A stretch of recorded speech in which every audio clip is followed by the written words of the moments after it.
Problem number 3. Force of repulsion between two identical point charges is 100 Newton when distance between them is 40 centimeter. What is the force of repulsion between two charges if distance is doubled? दो identical point charges हैं. Identical point charges means दोनों के ऊपर same amount of charge है. Q1 is equal to Q, Q2 is equal to Q. Charge के amount same है इसलिए मैंने Q1 की जगह भी Q रखा है, Q2 की जगह भी 2 रखा है. इन दोनों चार्ज के सेंटर के दरमियान जो डिस्टेंस है वो हमारे पास है 40 सेंटीमीटर और उनके दरमियान फोर्स ऑफ रिपल्जन है हमारे पास 100 न्यूटन. फिर हमने इसके डिस्टेंस को डबल करना है, यानी कि इनको दूर लेकर जाना है. इन दोनों चार्जेस को हम दूर लेकर जाएंगे.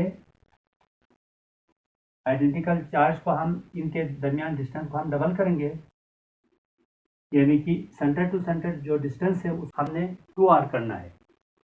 अगर डिस्टेंस को डबल करेंगे तो इनके दरमियान फोर्स ऑफ रिपल्जन कितनी होगी ये हमने फाइंड करनी है. फर्स्ट ऑफ ऑल हम डेटा बनाते हैं. Data force of repulsion is equal to 100 newton. Force of repulsion 100 newton है. Charges is equal to small q1 is equal to small q2 is equal to small q is equal to question mark. Charges identical है इसलिए हमने q1 और q2 दोनों की जगह में q रखा है और q हमने फाइंड करना है. Distance is equal to small r is equal to 40 centimetre. Initially दो पॉइंट चार्जेस के दरमियान सेंटर टू सेंटर डिस्टेंस है वो हमारे पास 40 सेंटीमीटर है. यहाँ डायग्राम के अंदर भी हमने शो किया है. डिस्टेंस का यूनिट मीटर है तो हमने इसको मीटर में चेंज करने के लिए सेंटी प्रीफिक्स की वैल्यू 10⁻⁻2 यहाँ पे रखा तो r की वैल्यू आ गई 40 × 10⁻⁻2 मीटर. डॉट 0 के बाद में है तो आपने 4 के लेफ्ट साइड में लेके जाना है ताकि यहाँ पे 10⁻+2 बना सके हम, ताकि -2 और +2 कैंसिल हो सके. तो डॉट को मैंने 4 के बाद लेके आया तो ये r इज इक्वल टू 0.4 × 10⁻+2 आया. 10⁻⁻2 ऑलरेडी इसके साथ है तो 10⁻+2 10⁻⁻2 आपस में कैंसिल हो गए तो r की वैल्यू आ गई है 0.4 मीटर. फिर उन्होंने कंडीशन लगाई है अगर हम डिस्टेंस को डबल करेंगे, यानी कि डिस्टेंस को दुगना कर देंगे, उन दोनों चार्जेस को हम दुगने डिस्टेंस पर हम लेकर जाएंगे तो उनके दरमियान फोर्स ऑफ रिपल्जन कितनी होगी वो हमने फाइंड करनी है. डेटा के हिसाब से यहाँ पर कूलम्स लॉ का फार्मूला लगेगा तो कूलम्स लॉ के अंदर एक कांस्टेंट है कूलम कांस्टेंट, उसकी वैल्यू हम लिख देंगे यहाँ पर. Coulomb's constant K is equal to 9 × 10⁻⁹ newton metre square पर kg square.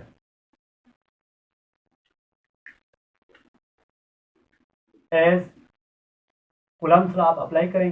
F is equal to K Q1 Q2 divide by R square. As Q1 is equal to Q2 is equal to Q.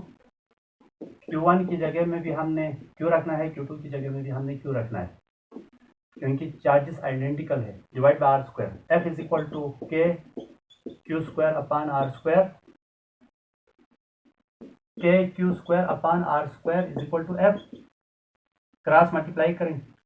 F के नीचे कुछ भी नहीं है वहाँ 1 consider करें. R square को F के साथ लेके जाएं और K को F के डिनोमिनेटर में लेकर आएँ तो Q की वैल्यू आएगी Q square is equal to FR square divide by K.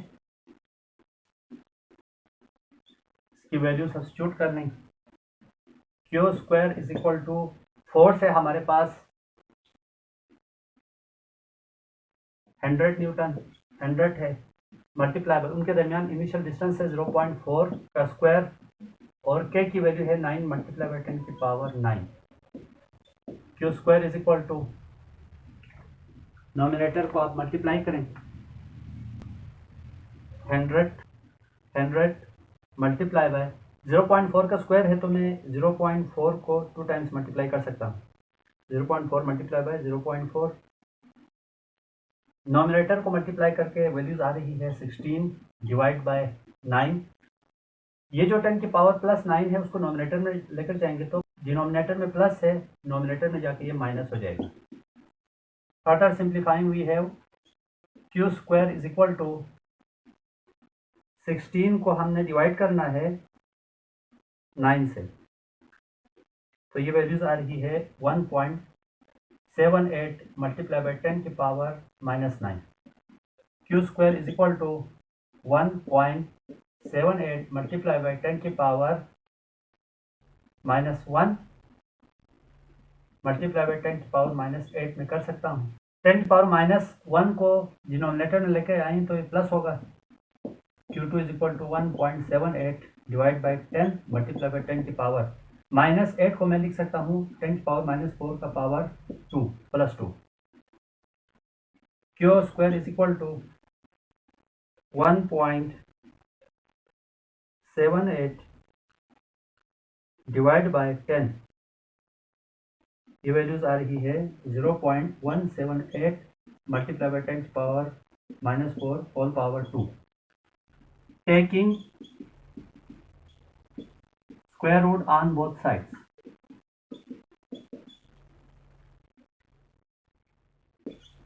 दोनों साइड पे रूट ले लें। 0.178 मल्टीप्लाई बाई 10 की पावर -4 होल पावर 2।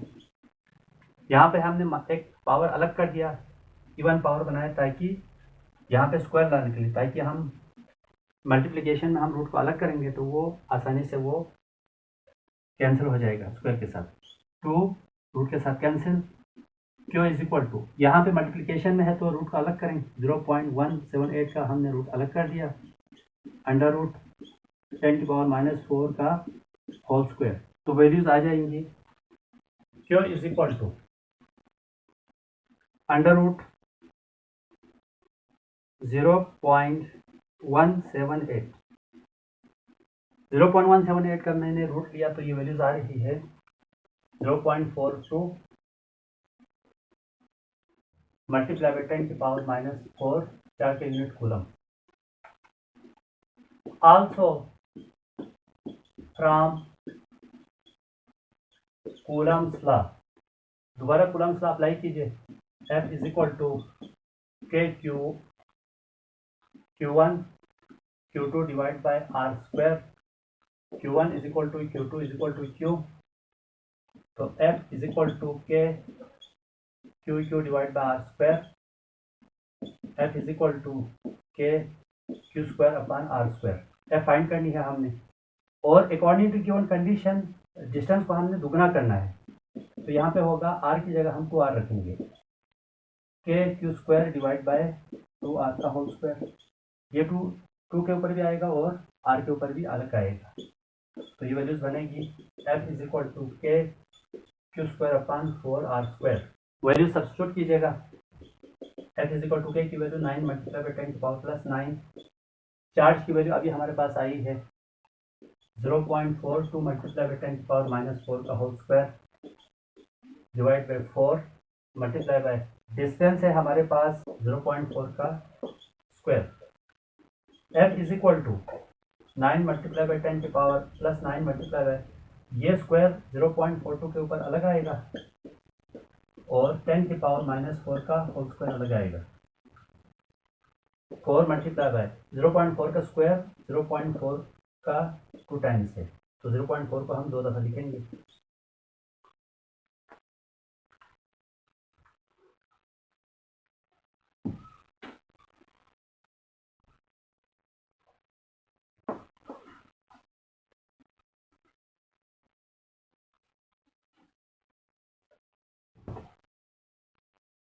ये अगला क्वेश्चन पे है, इसको अभी हमने सॉल्व नहीं किया है, इसका रिमेनिंग पार्ट मैं यहाँ पे कर रहा हूँ, उसके बाद हम इस प्रॉब्लम को हम हल करेंगे, इसमें कंफ्यूजन नहीं होना।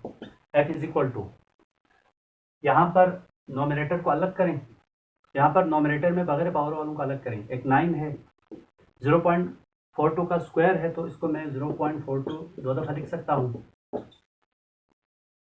10 की पावर +9 मल्टीप्लाई बाई 10 की power -8, 4 2 8 divide by 4 multiply by 0.4 multiply by 0.4। F is equal to, nominator में बगैर पावर वालों को मल्टीप्लाई करें, 9 multiply by 0.42 multiply by 0.42, nominator में वैल्यूज आ रही है 1 0.5876 मल्टीप्लाई बाय 10 की पावर प्लस 9 बेस से में पावर ऐड करें 9 माइनस 8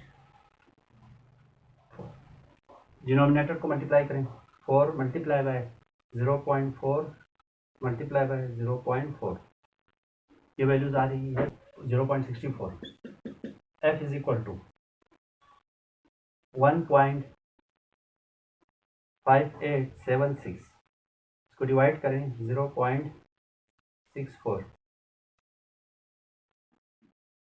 2.48 रोन ऑफ करके मैंने लिखा है 10 की पावर प्लस 1 साइन बड़े की है f is equal to 2.48 multiply by 10 इसको 10 से मल्टीप्लाई कीजिएगा 2.48 multiply by 10 f is equal to 24.8 Newton. This is our final answer.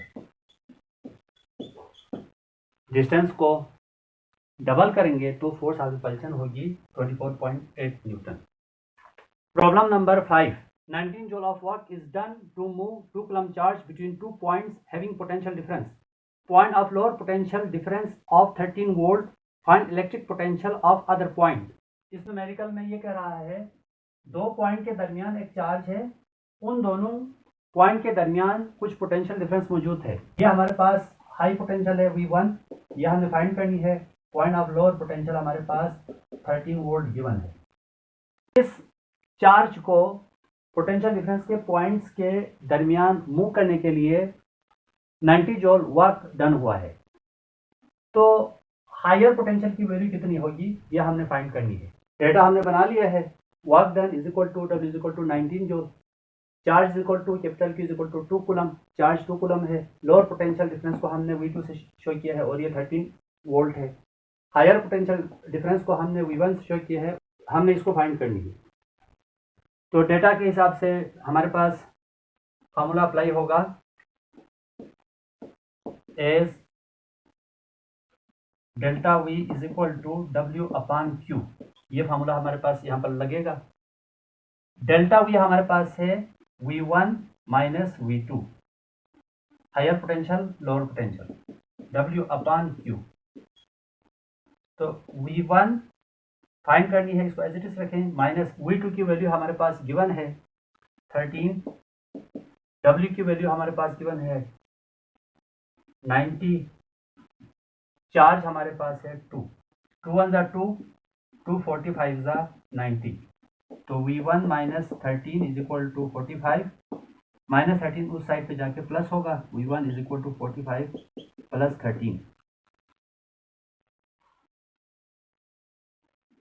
V1 is equal to 45 में 13 ऐड कीजिएगा. 45 प्लस 13 5 और 3 8 1 और 4 5 58 volts. This is our answer.